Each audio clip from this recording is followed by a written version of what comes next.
This is Thomas Paul's week, this time from Marrakech in Morocco.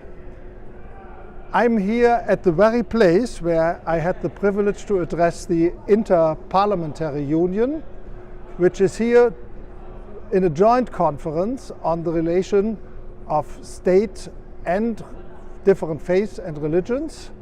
The Interparliamentary Union is a cooperation of more or less all parliaments in the world.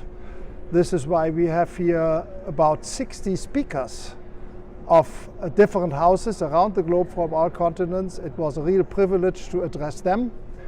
I also had the privilege to meet more than 20 speakers of different parliaments, houses around the globe, smaller countries like the Cape Verde or Malawi, other countries like Thailand, or even larger countries like Pakistan or Indonesia.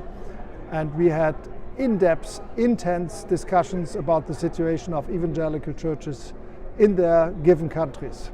And you may have a look now into the room. You can see it's like a parliament, and all the different countries are represented here. And it was an extreme pleasure to meet religious leaders from all different faiths at the same time, with hundreds of parliamentarians that represent 160 different parliaments of the world here.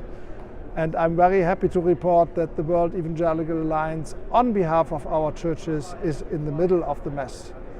We advocate for our churches, but we also advocate for peace and reconciliation, for human rights for everyone, for religious minorities, including ourselves where we are religious minorities, but also for peace and reconciliation in countries where we are part of the majority, we are part of Christianity that in many countries has the majority of the countries.